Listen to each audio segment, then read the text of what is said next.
नमस्कार अनि हार्दिक स्वागत छ। माउन्टेन टेलिभिजन हेरेर बसिराख्नुभएका तमाम हाम्रा आदरणीय दर्शकहरूलाई माउन्टेन फोकसको आजको यो नयाँ श्रृङ्खलामा हामी धेरै स्वागत गर्दछौं। दर्शकहरू, देशको सबैभन्दा ठूलो राजनैतिक दल नेपाली कांग्रेसको राष्ट्रिय महाधिवेशन अर्को महिना आउँदैछ। यो महाधिवेशनका सन्दर्भमा नेपाली कांग्रेसका नेताहरू यति बेला महाधिवेशनमा आफ्ना दाबी प्रस्तुत गर्दै जिल्ला दौडामा, देश दौडामा निस्किएका छन्। यो बेला मुलुकको राष्ट्रिय राजनीति भन्दा पनि आफ्नो पार्टीको महाधिवेशनलाई केन्द्रीकृत गरेर कांग्रेस समग्र कांग्रेस त्यतातिर केन्द्रित भइराखेको देखिन्छ। खास गरी नेपाली कांग्रेसको अबको महाधिवेशनमा नेतृत्वका सन्दर्भमा कुन प्रकारको नेतृत्व आउन आवश्यक छ? लामो बहस चलिराखेको छ। युवा पुस्ता, नयाँ पुस्ता नेतृत्वमा आउनुपर्छ भन्ने सन्दर्भमा र उसको राजनैतिक एजेन्डा अब के बन्नुपर्छ, यो बारेमा आज कांग्रेस महाधिवेशनलाई केन्द्रित गरेर कुराकानी गर्छौं। नेपाली कांग्रेसका नेता मोहन बहादुर बस्नेतलाई कांग्रेस महाधिवेशनका सन्दर्भमा कुराकानी गर्न हामीले हाम्रो स्टुडियोमा आमन्त्रण गरेका छौं। बस्नेतज्यू, हार्दिक स्वागत छ। धन्यवाद। महाधिवेशन लागिरहेछ तपाईहरुलाई? अलिअलि सुरु हुन थालेछ। के चहलपहल भइरहेछ त्यसका लागि? अब सबभन्दा पहिला त गाउँ नगरको अधिवेशन 15 गतेबाट सुरु हुँदैछ। 15 गते, त्यसपछि क्षेत्रीय अधिवेशन 22 गते, जिल्ला अधिवेशन 25 गतेमा आएको।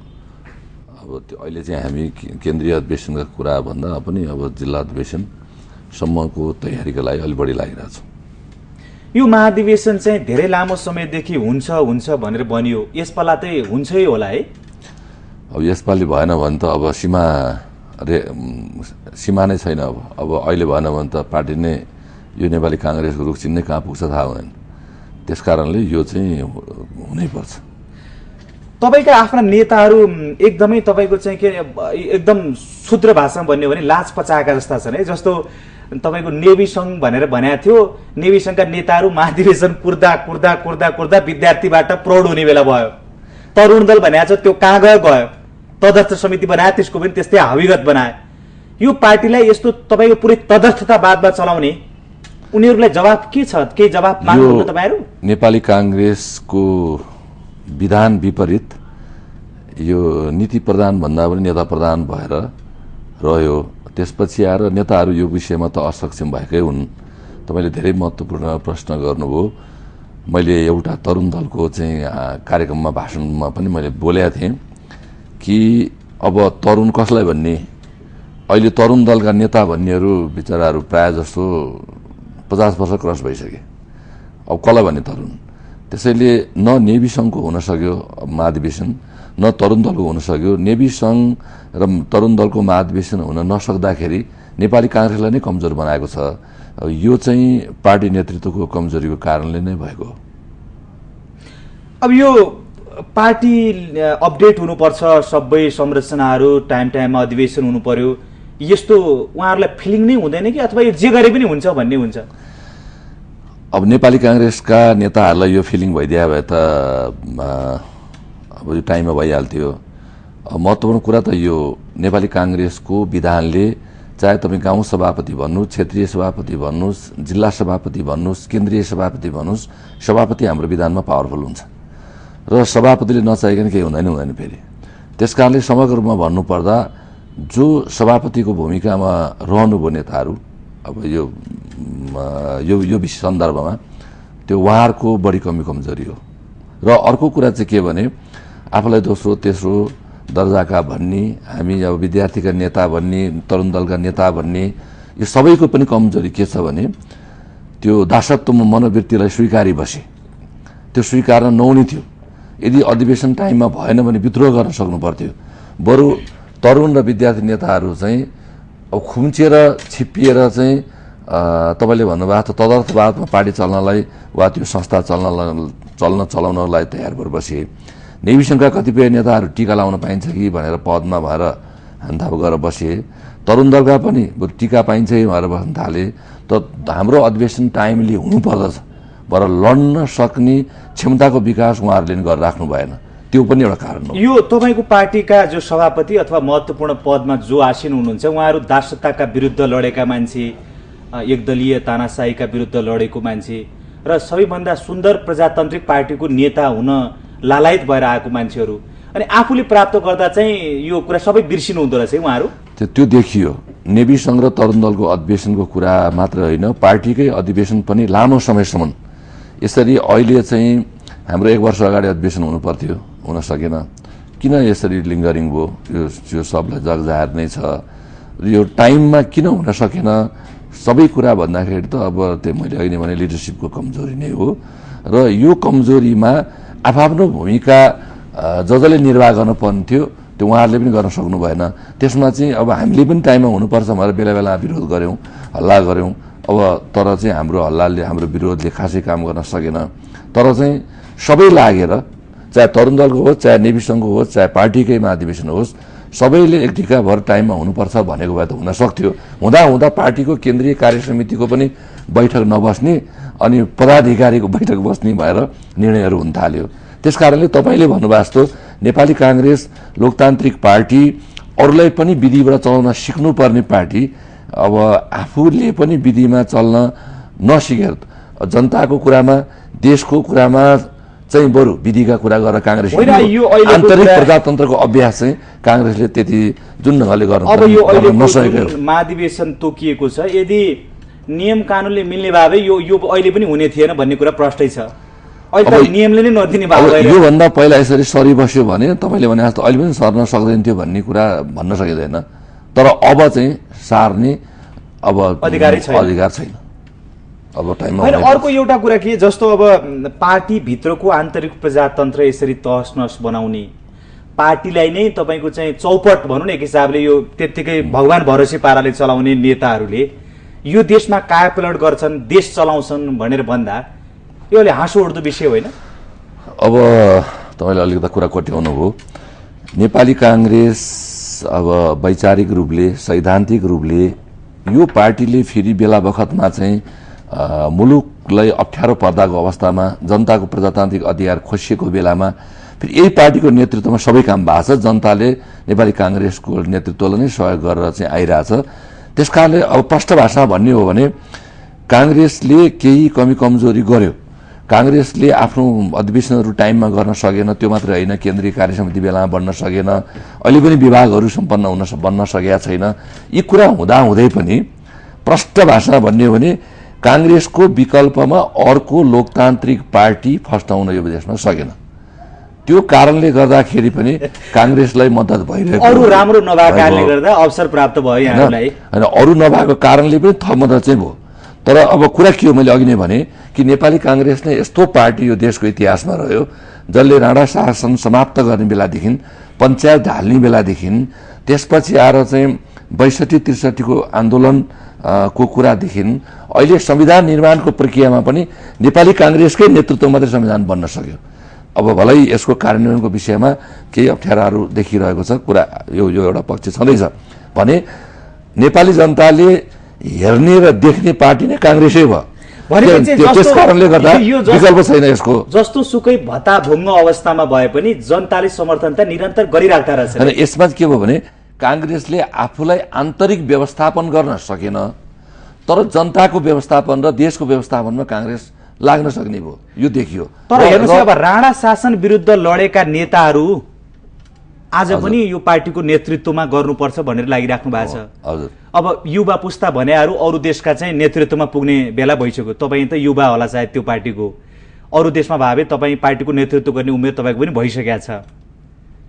अनि त्यो पछाडिको त त्यो 2-3 पुस्ता त यत्तिकै कोल्याप्सै भएर जाला जस्तो पार्टीको होइन। त्यसैले कहिले छोड्दैन। त्यसैले तपाईँ गजब एउटा इन्ट्रेस्टिङ कुरा नेपाली काङ्ग्रेसभित्र अहिले के छ भने 2-4 जना चाहिँ युवा साथीहरू ल अब हामी मिटिङ गर्नु पर्यो, नेताहरूको विरुद्धमा चाहिँ अब तेस्रो विचार निकाल्नु पर्यो, वा यसो गर्नु पर्यो उसो गर्नु पर्यो, मिटिङ हुन्छ है। अनि कहिलेकाहीँ त्यो मिटिङमा म पनि जान्थेँ। अनि मिटिङ गर्ने दिउँसो हामीहरू बसेर अनि बेलुका भएपछि कोस कहाँ पुग्नुपर्ने हो, होइन तपाईँको अनुकूल मैले त्यहाँ कुरा उठाएर आएको छु नि त भन्ने खालको देखियो कि। त्यसैले हामी युवा भन्नेहरू पनि जुन तरिकाले अब फड्को मार्न सक्नुपर्ने हो, वा त्यो खालको एउटा प्रवृत्ति, गणेश प्रवृत्तिको जुन खिलाफमा जान सक्नुपर्ने हो, अर्थात् चाहिँ एउटा चाहिँ के भन्छ भिजन सहित चाहिँ त्यतिकै त उफ्रेर म युवा हुँ मात्रै भएर त भएन, उसले पनि बुद्धि देखाउनु पर्यो, बुद्धि देखाउनु पर्यो।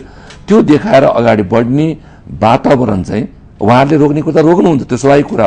सजिलै कहाँ प्राप्त हुन्छ? पाइ आएको कुरा कसले छोड्छ? अब त्यो पावर एक्सर्साइज गर्ने कुरा कसले छोड्छ? तर त्यसलाई चाहिँ युवा पुस्तामा साँच्चैको हस्तान्तरण गराउने कुरामा म भयो नि ठिक छ, अर्को भयो नि ठिक छ, अर्को भयो नि ठिक छ, तर युथहरूको नेतृत्वको विकास हुनु पर्यो भनेर लाग्ने भइदिए भए अलिक सहज हुन्थ्यो होला। अनि युथको कुरा गर्ने अनि त्योभित्र चाहिँ सकेसम्म त्यहाँ चाकरी बजाउन पुगिहाल्ने, भएन भने पनि आफ्नो स्वार्थको कुरा अगाडि सार्ने, यो कारणले फस्टाउन सकिरहेको छैन। त त्यति सबै कुरा हुँदाहुँदै पनि मैले अहिले भने जब मुलुकमा क्राइसिस आउँछ, जब जनतालाई अप्ठ्यारो पर्छ, जब लोकतान्त्रिक अधिकारहरू मुलुकबाट खोसिन थाल्छन्, मुलुक अधोगतिमा जान थाल्छ, त्यो बेलामा काङ्ग्रेसहरू फेरि सबै स्वार्थ, यो काङ्ग्रेसको महाधिवेशन साधिवेशन पार्टी नेतृत्व स्वार्थ, युवा बुढाके विद्यार्थी सब एकदिगा भएर लाग्ने हुनाले देशको जहिले पनि अप्ठ्यारो अवस्थामा नेतृत्वमा चाहिँ काङ्ग्रेस रहन्छ।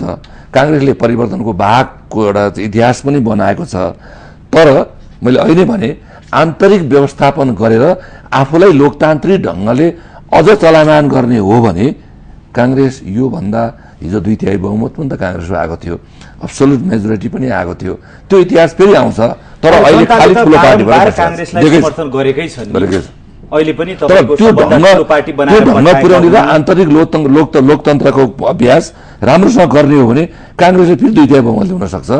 काङ्ग्रेसले गरेनन् भने एउटा इतिहासको एउटा पन्नामा सीमित पनि हुन सक्ला नि। यो पन्नामा सीमित भन्दा पनि हुन त अब हेर्नुहोस्, इतिहास जतिपल्ट चुनाव हुँदाखेरिमा एकपल्ट दोस्रो दर्जामा पुग्यो काङ्ग्रेस, नभए फर्स्टै छ।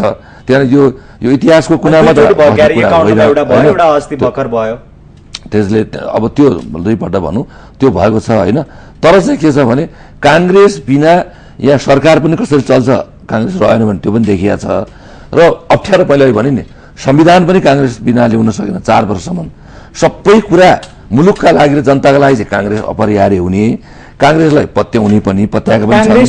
काङ्ग्रेसको आन्तरिक व्यवस्थापन म फेरि दोहोऱ्याइ तेह्रै भन्छु, काङ्ग्रेसले आफूलाई लोकतान्त्रिक ढङ्गबाट आफ्नो व्यवस्थापन गर्ने कुरामा काङ्ग्रेस कमजोर रहेको छ। फेरि यो काङ्ग्रेस आन्तरिक व्यवस्थापनमा पनि बलियो भइदिए भए त बिचरा अरू पार्टीहरूलाई त समस्या हुन्छ नि फेरि। त्यसकारणले सायद यो लोकतान्त्रिक शासन पद्धतिमा अपोजिसन पनि स्ट्रङ भएर बसोस् भएर कतै न कतैबाट यो काम आइपरे हो। जस्तो ऐतिहासिक घटनाक्रमहरूका सन्दर्भमा यहाँले भन्नुभयो अप्ठ्यारो पर्दा नेपाली कङ्ग्रेस जहिले नेतृत्व गर्दछ र त्यसले चाहिँ एउटा पार लाउँछ भनेर भन्नुभयो। तर एउटा कुरा त साँचो हो कि यो पछिल्लो पटकको राष्ट्रिय जुन सङ्कट छ यसमा त काङ्ग्रेस चुक्यो नि होइन? यसमा दुईटा कुरा हेर्नुहोस्, काङ्ग्रेसको नेतृत्वमा बनेको संविधान काङ्ग्रेसले कार्यान्वयन गर्ने कुरामा अहम भूमिका निर्वाह गर्नु पर्थ्यो। यो कुरामा काङ्ग्रेस यो पनि नेतृत्व पङ्क्ति नै चुक्या हो। काङ्ग्रेस होल पार्टी केन्द्रीय समितिको बैठक सुध नहुने, अब पदाधिकारीको बैठक बसेर निर्णय हुने, त्यसैले त आन्तरिक व्यवस्थापन भएन लोकतान्त्रिक ढङ्गबाट काङ्ग्रेसको। र यसले चाहिँ कुनै न कुनै ढङ्गबाट पार्टीलाई पनि नोक्सान चाहिँ पुर्याएको छ। जस्तै सभापतिज्यूलाई पनि नोक्सान पुर्यायो, किनभने अब सभापतिज्यू स्वतः राष्ट्रपति हुने मान्छे, अब त्यसपछि आएर काङ्ग्रेसलाई पनि अब त्यो के भन्छ सरकारको चाहिँ संरचनामा राखेर चाँडोभन्दा चाँडो संविधानलाई कार्यान्वयन गराउनु पर्थ्यो, त्यो दायित्व काङ्ग्रेसको थियो। र अब तर त्यति हुँदै पनि संविधान चाहिँ बन्यो। संविधान एकातिर दीपावली हुन थाल्यो, एकातिर चाहिँ अब टायर बाल्न थालियो भने यो मधेसवादी जो राजनीतिक दलहरूले अहिले आन्दोलन गरेर चाहिँ महिनादेखि चाहिँ मुलुकलाई एउटा नाकाबन्दीको अझ महाभूकम्पको भन्दा पनि अब चाहिँ ठुलो एक किसिमको चाहिँ अप्ठ्यारो स्थितिमा देशलाई लैरहेको अवस्था छ। यो बेलामा चाहिँ मधेसवादी राजनीतिक दलहरू मूलधारबाट ठाडै अलग रहेको र संविधान निर्माणको प्रक्रिया र कार्यान्वयनको प्रक्रियामा पनि उहाँहरूको भूमिका अन्तिम बेलामा आएर एकदमै नेगेटिभ भएर रहेको बेलामा काङ्ग्रेस बाहिर बस्दाखेरि, हुन त अहिले 90% लगभगको समर्थन रहेको छ, अब काङ्ग्रेस बाहिर बस्दाखेरि चाहिँ मधेसवादी राजनीतिक दलहरू त्यो चुनावी प्रक्रियामा प्रधानमन्त्रीको चुनावी प्रक्रियामा आउनुभयो। त्यो चुनावी प्रक्रियामा आउने भनेको अहिलेको संविधानलाई मान्ने हो होइन। मैले टुङ्ग्याएँ एउटा कुरा, यो दृष्टिकोणले एउटा मधेसवादीको ठुलो हिस्सालाई अब यो चाहिँ अब मुलुकको मूलधारमा प्रवेश गराउने काममा सहमत भयो एउटा। र दोस्रो कुरा चाहिँ के भयो भन्दाखेरि यहाँ त पहिला गिरिजा दाजुले माले मसले मण्डले एक हुन् भएर चाहिँ दोलखाको एउटा भाषणमा भन्नुभएको थियो, त्यहाँ ढुङ्गा उडाउनु भएको थियो, म त्यही बेला थिएँ। अब अहिले चाहिँ राप्रपा नेपाल चाहिँ अब कांग्रेस सरकारमा गएको भए उहाँहरू आउनुहुने थियो मैले बुझेसम्म र उहाँहरू पनि 24 सिट समानुपातिक भएर लिएर आएको पार्टी बाहिर हुनुहुन्थ्यो। त्यसपछि अरू सानातिना दलहरू पनि अब साम्यवादी दलहरू बाहिर रहनुहुन्थ्यो। साम्यवादी उसमा विश्वास गर्ने कम्युनिस्ट पार्टीका विभिन्न घटकहरू उहाँहरू पनि बाहिर हुनुहुन्थ्यो। अहिले कांग्रेस त्यहाँ नगइदिँदा धेरैलाई त्यहाँ भाग पुगेको छ, अट्टाउने काम भएको छ र कमसेकम कांग्रेसले त जिम्मेवारीपूर्ण ढंगबाट संविधान कार्यान्वयनको पक्षमा निर्वाह गर्छ र मधेसवादी दलहरूलाई समन्वय गर्ने काम पनि कांग्रेसले गरिरहेछ। तर यो सबैले मिलाएर अहिले सरकारको बन्ने काममा र धेरै कुरा त्यो बगेडा सिर्जना गर्ने कुरामा उहाँहरू लाग्नुहुन्थ्यो, त्यो लागेको छैन। त्यसले कांग्रेस त सकारात्मक छँदैछ। कांग्रेसले देशलाई एउटा सकारात्मक निष्कर्ष दिउँ, यसरी फाइदा गरौं भनेर लेखाजोखा गरिकन नीति बनाइकन छलफल गरिकन गरेका काम त यो होइन। तपाईको केन्द्रीय कार्य समितिमा पार्टीका पदाधिकारीहरूले यो निर्णयका विरुद्ध राजीनामा समेत दिएको परिस्थितिमा नेपाली कांग्रेसका खास गरी सभापति र मुख्य 3 नेताहरू कांग्रेसको निर्णय होइन नि, यो त कहीं अरूबाट आएको निर्णयबाट निर्देशित भएर यो निर्णय लिया छन्। यो त तपाईहरु नै भनिराख्नु भएको छ। अब अरूबाट आएर चाहिँ गर्यो गरेन चाहिँ मलाई थाहा छैन, किनभने त्यो निर्णयमा म नभएनाले मलाई त्यो कुरा थाहा भएन। कांग्रेसको वैधानिक निर्णय होइन। तर कुरा के हो भने केन्द्रीय कार्य समितिमा गएर गर्नुपर्ने निर्णयहरू भएको छैन। त्यसकारणले गर्दाखेरि निर्णयहरू चाहिँ पार्टीको एउटा चाहिँ महाधिवेशनको सङ्घारमा वैधानिकताको कुरा र चाहिँ विधानको कुरालाई गर्ने हो भने चाहिँ नेताहरूले विधान भन्दा माथि गर्न लागेको। अब यसमा पनि यो नेता ऊ नेता भन्ने कुरा छैन। मैले अघि नै भने नि, यसमा चाहिँ पार्टी सभापतिले जे चाहे त्यही हुन्छ हाम्रो विधानमा। त्यसकारणले यो अब रामचन्द्र पौडेल दाइले अथवा शेरबहादुर दाइले यो विषयमा भन्न पनि कामै छैन। यो सुशील दाइले हाम्रो मान्य सम्मान्य सभापतिज्यू उहाँले गर्ने निर्णय हो। तर उहाँले गर्ने निर्णय चाहिँ उहाँले केन्द्रीय कार्य समिति लान सक्नुहुन्थ्यो, उहाँ चाहिँ आफै राष्ट्रपतिको उम्मेदवार बन्न सक्नुहुन्थ्यो, उहाँ चाहिँ यो निर्णय गर्न सक्नु। कमसेकम केन्द्रीय कार्य समितिले अब निर्णय गर्ने परिपाटी नभएर खालि पदाधिकारीको बैठकबाट धेरै कुरा छलफल हुन थाल्यो। त्यो हाम्रो पार्टीमा कमजोर भएकै हो र यो कमजोरी पनि सबै कमजोरी पार्टी सभापति स्ट्रङ हुने र सभापतिले नचाहेको कुरा अरूले भएर यो हाम्रो पार्टीमा केही पनि हुन्न। त्यसकारणले गर्दाखेरि हाम्रो सभापति सुशील कोइरालाज्यूको कमी कमजोरीको कारणले यो परिस्थिति भयो। हामी यो सन्दर्भ फेरि जोड्नेछौँ। खास गरी नेपाली कांग्रेसको आसन्न राष्ट्रिय महाधिवेशनका सन्दर्भमा नेपाली कांग्रेसको जुन आन्तरिक प्रजातान्त्रिक व्यवस्थापनको सन्दर्भ छ, पार्टी सञ्चालन पद्धतिको सवाल छ, यो बारेमा नेपाली कांग्रेसका नेता मोहन बहादुर बस्नेतसँग हामी कुराकानी गरिरहेका छौँ। सन्दर्भ फेरि जोड्नेछौँ, बेला भएको छ छोटो विश्रामको।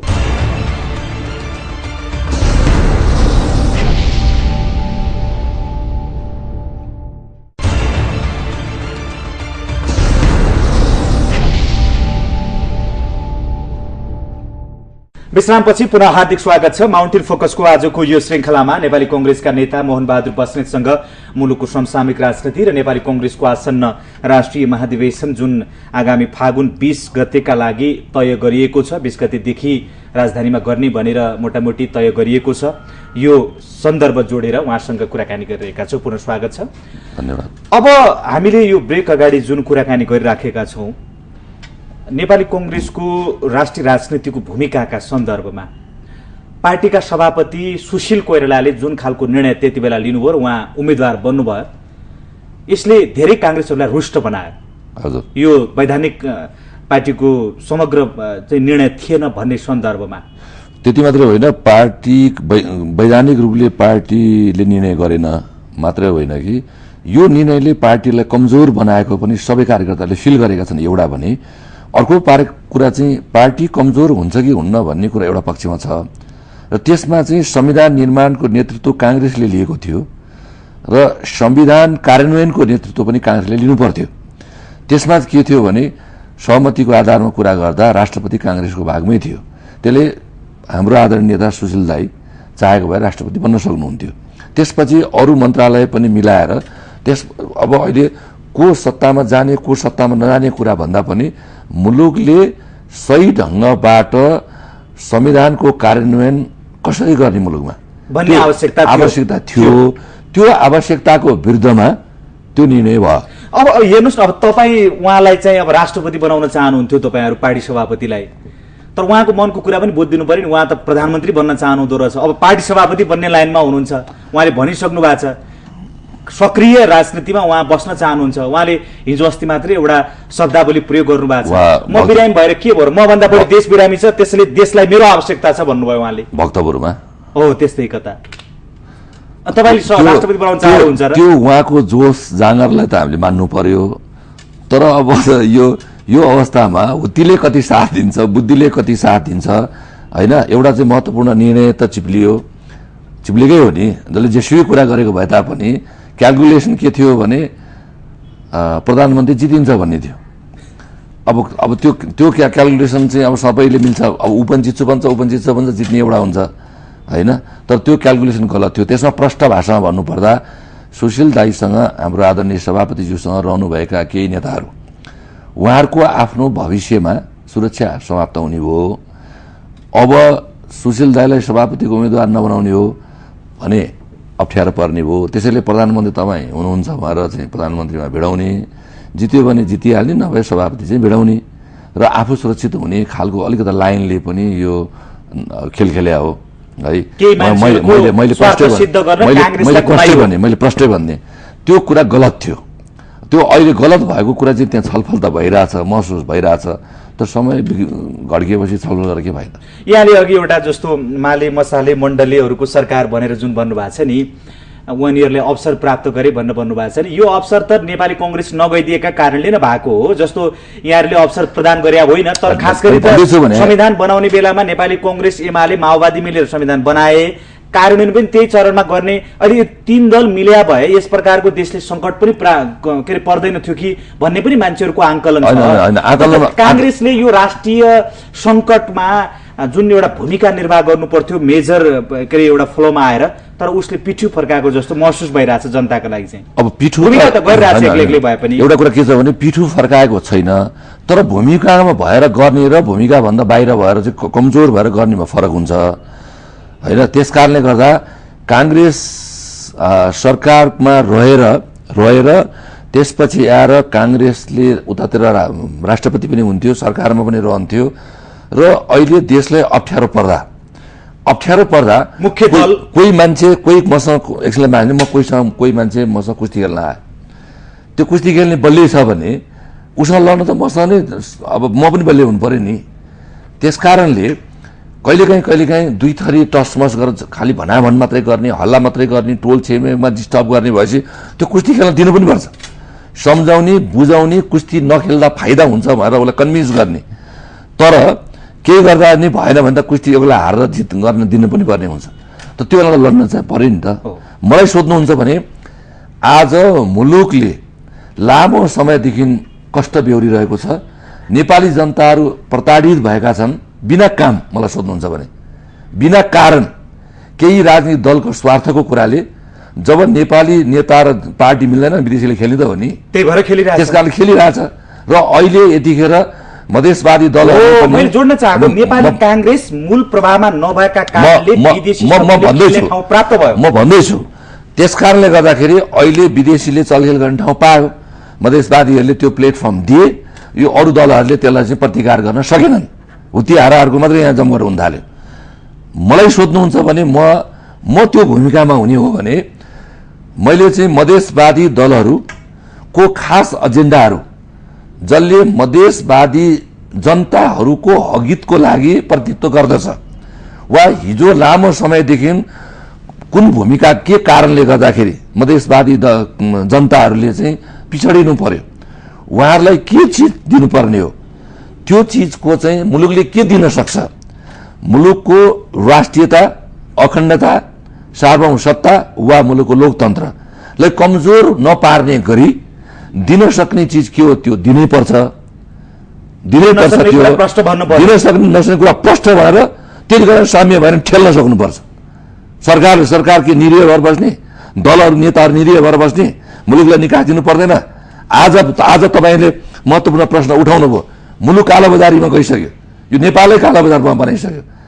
फ्युल प्रशस्त आइरहेछ, अहिले पेट्रोलियम पदार्थ आइरहेछ, ग्यास आइरहेछ, डिजेल आइरहेछ, सर्वसाधारण जनताले पाइरहेको छैन। अझ तपाईँ सुनिरहनु भएको छ के भन्छ आइलिङको पम्प करोडौँ रुपियाँ चाहिँ जम्मा भएर बसिया छ। तर आज मार्केटमा 200-300 रुपियाँमा चाहिँ के भन्छ पेट्रोल 300। म जोड्न चाहे यसैमा मैले जोड्न चाहे जस्तो एकजना नेपाली कांग्रेसको नेताले यो भनिराख्नु भएको छ, तर मधेसमा जे समस्या सिर्जना अहिले भएको छ प्रतिपक्षमै भए पनि नेपाली कांग्रेस सबभन्दा ठूलो राजनीतिक दल हो र जिम्मेदारी उसको छ। त्यो त मधेसमा सबभन्दा बढी सिट पनि हालै छ नि, तपाईहरुकै छ। तर यही मधेस समस्याका सन्दर्भमा नेपाली कांग्रेसको आधिकारिक स्पष्ट धारणा खोइ मधेसबाट प्रतिनिधित्व गर्ने केही नेताहरू आफ्नो तरिकाले बिलहरू ल्याउनुहुन्छ, तपाई आफ्नो तरिकाले भन्नुहुन्छ, पार्टी सभापति आफ्नो तरिकाले बोल्नुहुन्छ, कांग्रेसले स्पष्ट ढंगले तराईको बारेमा बोल्नु पर्दैन। नेपाली कांग्रेसको आधिकारिक धारणा नेपाली कांग्रेसको नेतृत्वमा सरकार हुँदै संविधान संशोधन गरेर भए पनि मधेसको चाहिँ सम्भव हुने समस्या चाहिँ यसलाई चाहिँ एड्रेस गर्नुपर्छ भन्ने नेपाली कांग्रेस हो नि भन्यो। तर भएन त्यो त अब सुन्नुस् हो, त्यही कारण अहिले नेपाली कांग्रेस सरकारमै रहेर महत्त्वपूर्ण भूमिका निर्वाह गरिरहेको भए यो समस्या समाधान गर्न पनि सजिलो हुन्थ्यो। तर कांग्रेससँग सल्लाह लिने भन्छ, निर्णय लिने बेला सरकार आफ्नो ढंगले गर्छ। त्यसकारणले कांग्रेस चाहिँ कांग्रेसको सरकारमा कुनै पार्टी किन जानुपर्छ भन्दाखेरि आफ्नो दृष्टिकोणलाई कार्यान्वयन गर्न जानुपर्ने हो र आफ्नो दृष्टिकोण कार्यान्वयन गर्न पाएन, अहिले सकेन अहिले। तर यो समस्या आउँछ, यो समस्यालाई एड्रेस गर्नुपर्छ, यो समस्या हल नगरिकन मुलुक अगाडि बढ्न सक्दैन, संविधान कार्यान्वयन गर्ने विषयमा असहज परिस्थिति आउँछ भनेर कांग्रेसले नै यो एजेन्डा ल्याएको हो नि त। यो मधेसका मान्छेहरूले अथवा मधेसका दलहरू जो आन्दोलन गरिराख्नु भएको छ, उहाँहरूका मागहरू छन्, त्यसका बारेमा तपाईकै पार्टीका नेताहरू गएर चाहिँ उहाँ के अरे कैलालीमा गएर तपाईहरु यहाँबाट पहाडीहरूलाई खेदाओ भनेर कांग्रेसका नेता त्यस्तो छुट छ कांग्रेसमा? छुट छ। तपाई म नामै तोकेर भन्छु नि, हो त अमरेश कुमार सिंह हो। उलाई त मैले त्यो त्यतिखेर तत्कालीन संविधान सभाको हलमा पनि मैले विरोध गरेका थिएँ र हाम्रो आदरणीय नेता उपसभापति रामचन्द्र पौडेलज्यूको उपस्थितिमा एउटा विशेष मिटिङ थियो। त्यो मिटिङमा सुध यो छुट उहाँले पाउँछ, सबैले पाउने कि नपाउने, कसले दियो अधिकार, कारबाही हुने कि नहुने भनेर त्यो मिटिङमा कराउने पहिलो मान्छे म हुँ। त्यसपछि आएर पछि कारबाहीको प्रक्रिया कारबाहीको प्रक्रिया पनि अगाडि बढ्यो। त्यसकारणले गर्दाखेरि खै के बारुवाले टोके जस्तै केही भएन, उहाँले आफ्ना गतिविधि गरिराख्नु भएको छ, स्पष्टीकरण मागियो। त्यसपछि उहाँको भाषाहरू अलि नरम हुन थाल्यो। अब केही नरम केही हदसम्म चाहिँ त्यो पछि नरम भयो, तर कारबाही पुगेन। अहिले पनि म तपाईँलाई भन्छु, तपाईँको मिडिया मार्फत म नेपाली कांग्रेस नेताहरूलाई म अनुरोध गर्छु कि त्यो कारबाही पुगेन।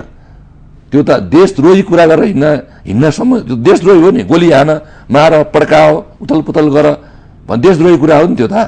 किनभने हाम्रो संविधानले हतियार बोकेर बम पड्काएर मान्छे भाला बोकेर खुकुरी लिएर मान्छे काट्ने अधिकार र मार भन्ने अधिकार छैन हाम्रो संविधानले चित्त नबुझे आफ्ना भनाइहरू शान्तपूर्ण तरिकाले प्रस्तुत हुनु भन्ने छ। संविधान विधानको मात्र खिलाफ होइन, कांग्रेसको नीतिको मात्र खिलाफमा होइन, देशकै खिलाफमा बोलेको छ। यो सन्दर्भमा चाहिँ जस्तो राजनीतिक मुद्दा जे छन् त्यसका सन्दर्भमा मैले यही जान्न खोजेको तपाईका मार्फतबाट, जस्तो कांग्रेसका फरक फरक र भिन्न भिन्न धारणा सार्वजनिक भइरहँदा कांग्रेसलाई भोट हाल्ने मतदाता आम जनताहरू पनि तपाईको दिग्भ्रमित भइराखेका छन् के। जस्तो अमरेश कुमार सिंह पनि कांग्रेसकै नेता हो, निर्वाचित सांसद हो कांग्रेसकै भोटबाट। उहाँ भन्नुहुन्छ तराईमा बढीमा 2टा प्रदेश हुनुपर्छ, त्यस्तो नहुने हो भने यहाँ विद्रोह हुन्छ भन्नुहुन्छ। तपाईँ अर्कै भन्नुहुन्छ, अर्कै भन्नुहुन्छ। खासमा कांग्रेसको त्यो तराईको पोलिटिकल एजेन्डाका सन्दर्भमा सीमाङ्कनका सन्दर्भमा के धारणा हुनुपर्ने हो? अब सुन्नुहोस्, कसले के भन्छ भन्ने कुरामा त्यो भन्नलाई चाहिँ हाम्रो पार्टीभित्र छुट छ। फेरि हाम्रो पार्टी कस्तो खालको पार्टी पर्यो भनेदेखि चाहिँ धेरै विचारहरूको सम्मिश्रण भएको पार्टी हो। धेरै खालका मान्छेहरू, ठुलो पोखरी जहाँ विभिन्न थरले माछा बस्न सक्छन्। त्यसकारणले उहाँले आफ्ना कुरा केही यस्तो देशद्रोही कुरा बाहेक होइन, अथवा चाहिँ पार्टीलाई जगन्य नोक्सानी पर्ने कुरा बाहेक, जनतालाई ठुलो नोक्सान पर्ने कुरा बाहेक अहिले यसमा 2 प्रदेश चाहियो भने त किन नपाउनु, 3 प्रदेश चाहियो भने किन नपाउनु, 5 प्रदेश चाहियो भने किन नपाउनु। तर पार्टीले गर्ने आधिकारिक निर्णयमा चाहिँ होइन, निर्णयमा उसमा समर्थन गर्नुपर्ने हुन्छ। त्यसकारणले पार्टीले आधिकारिक निर्णय जुन ढंगले गर्यो संविधान बनाउने बेलामा त्यही पार्टीको निर्णय हो। अब त्यही पार्टीको निर्णय हो। त्यसकारणले पार्टीको आधिकारिक निर्णय गरेको बेलामा अब कि त्यसको खिलाफमा जान्छ भने अब त्यही ढंगले हेर्नुपर्ने हुन्छ। तर अहिले पछि चाहिँ हामीलाई यति चाहियो उति चाहियो भने अधिकार माग्ने कुरामा त आफ्नो ढंगले पार्टीको आधिकारिक निर्णय छ, संविधान सभामा हस्ताक्षर गरेर संविधान जारी भएको छ। यदि त्यो कुरा मान्दैन भने पार्टी छोडे भइहाल्यो नि, त्यही पार्टीमा बसेर अर्कै पार्टीको आधिकारिक निर्णय निर्णय नहुने बेलासम्म, अधिकार निर्णय नहुने बेलासम्म बोल्न पाइयो, बोल्न पाउनु पनि पर्छ। तर निर्णयलाई मान्दैन भने त्यो पार्टीमा बसिरहन वास्तवमा कसैलाई पनि त्यो अधिकार हुँदैन हुन्छ। किन बस्ने? तर विचारै नमिल्नेहरू पनि त्यही पार्टीमा रहिरहन्छ तपाईँहरूको चाहिँ। तर अब त्यस्तै देखिया छ अहिले। केही विचार नमिल्ने भए पनि। तर एउटा कुरा, महत्त्वपूर्ण कुरा के हो भने पार्टीले व्हिप जारी गरेको बेलामा अब त्यहाँ सिग्नेचर गर्नु बेला गरेर बसिया हुन्छन्। बाहिर एउटा कुरा बोल्यो भने त्यहाँ सही गरेर बसिया हुन्छन्। सही गरेपछि हाम्रो अरू माफ पाएछ। बोल्न चाहिँ जे पनि हुन्छ, जे पनि हुन्छ होइन कि अरू माफ पाएछ। अब स्पष्टीकरण मागेको छ, त्योभन्दा कारवाही अरू भएको छैन भने त पाएन त माफ। तपाईँको विचारमा चाहिँ जुन यो हाम्रो संविधान जारी भयो, संविधानमा सबै क्षेत्र, भाषा, के अरे भूगोल, लिङ्ग सबैलाई चाहिँ अधिकारहरू दिएका छन्। हामीले पनि संविधान पढ्यौँ सामान्यतया हेर्दाखेरि। तराई मधेसमा जे कुरा अलिकति असहमति थिए त्यो कुरालाई संशोधन गर्ने भनेर भनिएको छ। तर 5 महिनादेखि यो देशलाई बन्धक बनाइएको छ। तपाईँ के भन्नुहुन्छ? मैले सुरुमै भने यो आन्दोलन मुलुक र जनताको लागि घातक हो। त्यसैले यो जे हुन सक्थ्यो त्यो कुरा पनि ढिला भयो। यो चाहिँ के हुन्छ भने आन्दोलनमा गलत तरिकाको माग धेरै बढ्न थाल्यो भने सही मागहरू पनि ओझेल पर्छ होइन। केही समस्या हुन सक्छ, जस्तै सीमाङ्कनको विषयको कुरा, सीमाङ्कनमा समस्या हुन सक्छ। तर अधिकारको दृष्टिकोणले कुरा गर्नुहुन्छ भने सीमाङ्कनको विषयमा एक व्यापक रूपमा विज्ञहरूदेखि लिएर राजनीतिक दलहरू बसेर छलफल गरेर सीमाङ्कन गर्नुपर्छ। त यसमा चाहिँ राजनीतिक दलको सहमतिले मात्रै भएन भने विज्ञहरू पनि राखेर गर्नुपर्छ। तर अधिकारको दृष्टिकोणले उहाँहरूको सबभन्दा अधिकार के हो, माग के हो भन्दाखेरि चाहिँ जनसङ्ख्याको आधारमा चुनाव क्षेत्र घोषणा गर्नुपर्ने होइन। त्यो कुरा भइसक्यो, त्यो गर्छु होइन, त्यो कुरा भयो, संविधान सक्यो, त्यो कुरा भइ नै सक्यो। त्यसपछि आएर चाहिँ तपाईँ अधिकारको दृष्टिकोणले खोज्नुहुन्छ भने मधेसमा रहनुभएका अब नेपालीहरू, मुस्लिमको त छुट्टै आयोग बनेको छ। त्यसपछि आएर चाहिँ अब यो थरुवाटहरूलाई एड्रेस गर्ने त्यही ढङ्गको कुरा संविधानमा आइसकेको छ। त्यसपछि आएर चाहिँ अब महिलाको कुरा गर्नुहुन्छ भने त्यही ढङ्गको आइसकेको छ। जनजातिको त्यही ढङ्गले चाहिँ संविधानमा उल्लेख भइसकेको छ भने चाहे त्यो जात, जाति, भाषा, धर्म, लिङ्ग, वर्ग, क्षेत्र, प्रष्ट भाषामा चाहिँ अब पारिभाषिक शब्द राखेर भन्ने हो भने यी सबैको अधिकारको लागि कुनै न कुनै कुराहरू समावेश भइसकेका छन्। तर सबैले मागेको चिज संविधानमा लेख्ने हो भने मैले बारम्बार भन्ने गरेको छु, 200 थान संविधान लेखिने पुग्दैन। काङ्ग्रेसलाई मात्रै 50 चाहिन्छ, काङ्ग्रेसको भातृ संस्थै पछि चाहिन्छ। त्यसपछि तपाईँले अहिले भने जस्तो पार्टीभित्र पनि विभिन्न समूहहरू हुन्छन्, ती समूहहरू जम्बला विधान छुट्टै के अरे संविधान छुट्टै चाहिन्छ। त्यो मुलुकले दिन सक्दैन। संविधान राज्यको जीवन पद्धति हो, त्यो एउटा मात्रै हुन्छ र त्यो भित्र सबै अट्नुपर्छ। त्यसैले मेरो निवेदन गराइ के छ भने सबैका लागि केही न केही त्यहाँ समावेश भइसकेको छ। तर सबैले प्राप्त गर्ने चिज चाहिँ यहाँ संविधानमा सम्भव छैन। तर संविधान कुरान पनि होइन, बाइबल पनि होइन, गीता पनि होइन, केही होइन। यो संविधान मुलुकको जनताको चाहना र सोच अनुसार परिवर्तन भइरहने विषय हो। म संविधान अलिअलि र म राजनीति शास्त्र विद्यार्थी हुँ, संसारभरिको संविधान अलिअलि मैले पनि पढेको छु।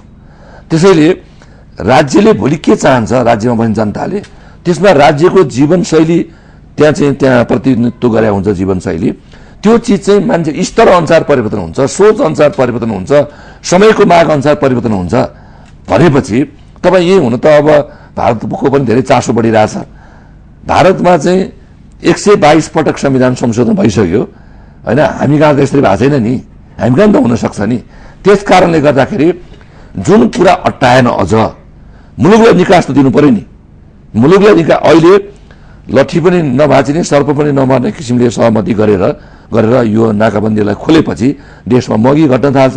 आज देश कङ्गाल बन्ने स्थिति भइसक्यो। कहाँबाट कहाँ पुग्यो भाउ? भएन भने तपाईँले अघि भन्नुभएको थियो नि राज्यको उपस्थिति हुनु पर्यो नि होइन। राज्यको उपस्थिति पनि त्यसैद्वारा हुने होइन। राज्यले जे चिज सम्बोधन गर्न सक्ने हो त्यो चिज बिना कन्चुसियाई सबै नेपाली जनता एक हुन्, मधेसका जनता नै त्यही हुन्, पहाडका पनि त्यही हुन्, हिमालका पनि त्यही हुन्, अथवा यो 3टा ठाउँ मात्रै होइन, भेग मात्रै अथवा भूगोल मात्रै होइन, सबै जनता एक हुन् र ती एक भएका जनताहरू नेपाली हुन् र र नेपालको अपनत्व उनीहरूले फिल गर्न पाउनुपर्छ त्यो चिजको हकमा। तर आफूलाई समस्या परेपछि शक्तिको आडमा चाहिँ आफ्नो माग पूरा गर्ने अभिष्ट देखाएर जनता र मुलुकलाई चाहिँ बिरामी बनाउनु त भएन नि। त्यसकारणले मधेसवादी दलहरूको नि ठुलो भूल र कमजोरी छ र सरकारमा रहेकाहरूको र राजनीतिक दलका नेताहरू जो ठुला दलहरू छन् उनीहरूको पनि हुत्ती देखिएन, बुद्धि पनि देखिएन। त्यसकारणले अहिले सरकार फेरि न कूटनीतिक ढङ्गले सरकार प्रस्तुत हुन सक्छ न राजनीतिक ढङ्गले सरकार प्रस्तुत हुन सक्छ र छिमेकीसँग त कूटनीतिक तरिकाले अझ बढी कूटनीतिक तरिकाले प्रस्तुत हुन सक्नु पर्यो र मैले अघि नै भने हुँदैन मुलुकलाई भनेदेखि राजनीतिक तरिकाले पनि प्रस्तुत हुन सक्नुपर्छ। त्यसले कूटनीतिक र राजनीति दुईटैमा सरकार पनि असफल भइरहेको छ र नेपाली कांग्रेस जस्तो जिम्मेवार राजनीतिक दल जुन दलको भूमिका सबभन्दा बढी देखिनु पर्थ्यो त्यो चाहिँ सरकारमा नरहेको कारणले देखिरहेको छैन। मुलुक भूमिका निर्वाह गरेको छ, समाधान गर्नका लागि त बाहिरी सरकारमै नबसेको त्यो त गरिरहेछ नि। अहिले मधेसवादीहरूलाई पटक पटक वार्तामा ल्याउने वातावरण त कांग्रेसले को पहलमा आयो नि। त्यो चाहिँ गरेको छ। तर मैले भने नि त्यसमा स्ट्रङली भिजन कार्यान्वयन गर्ने, आफ्ना नीति कार्यक्रम कार्यान्वयन गर्ने त सरकारले हो नि, र हुन सकेन। यो जुन राष्ट्रिय एजेन्डा छ, हामी फेरि कांग्रेस महाधिवेशनतर्फ केन्द्रित हुन्छौँ। सुरुमा हामीले त्यहीँबाट तपाईँसँग वार्ता आरम्भ गरेका थियौँ, संवाद गरेका थियौँ। फेरि यो महाधिवेशनको सन्दर्भ जोडौँ। महाधिवेशनमा तपाईँले अघि भन्नुभयो पार्टी सभापतिले अघिल्लो पटक राजनीतिक रूपबाट लिएको निर्णय पनि प्रतिउत्पादक भयो, पार्टीका लागि फाइदाजनक भएन। त्यस अगाडि यो पार्टीको आन्तरिक प्रजातान्त्रिक व्यवस्थापन नहुनुमा पनि पार्टी सभापति जिम्मेदार हुनुहुन्छ। तर अहिले यसो हेर्दा त पार्टी सभापति फेरि अर्कोचोटिका लागि पार्टी सभापति बन्न तयार हुनुहुन्छ। उहाँ के कारणले उहाँ त्यसो गर्दै हुनुहुन्छ? उहाँलाई त्यो खालको नैतिक बल कहाँबाट प्राप्त भइरहेछ? तपाईँले भन्ने हो भने त उहाँ लाज मानेर छोडेर हिँड्नुपर्ने होइन र? अब मलाई के लाग्छ भने उहाँ देशको प्रधानमन्त्री भइसक्नुभयो, पार्टी सभापति भन्नुभयो। अब संविधान कार्यान्वयनमा केही जिम्मेवारी कमजोर भएको भए तापनि संविधान निर्माणको प्रक्रियामा उहाँको ठुलो भूमिका रह्यो र संविधान कार्यान्वयनको भूमिकामा उहाँको भूमिका अहम हुन नसक्दा र उम्मेदवारी दिँदा उहाँको एउटा साख घट्या छ हैन। अब त्यो कुरालाई चाहिँ अब उहाँले कसरी फुलफिल गर्ने भनेर सोच्नुपर्ने हुन्छ। मलाई त उहाँ उम्मेदवार बन्नुहुन्छ भनेर चाहिँ अब म त्यति साह्रो अहिले म भनिहाल्न सक्दिनँ, किनभने अब फेरि एकचोटि उहाँ सभापति भएको कारणबाट मुलुकमा संविधान दिने कुरा बाहेक, मुलुकले संविधान दिने पाउने कुरा बाहेक अरू उहाँबाट चाहिँ खास कांग्रेसलाई फाइदा भएको छैन।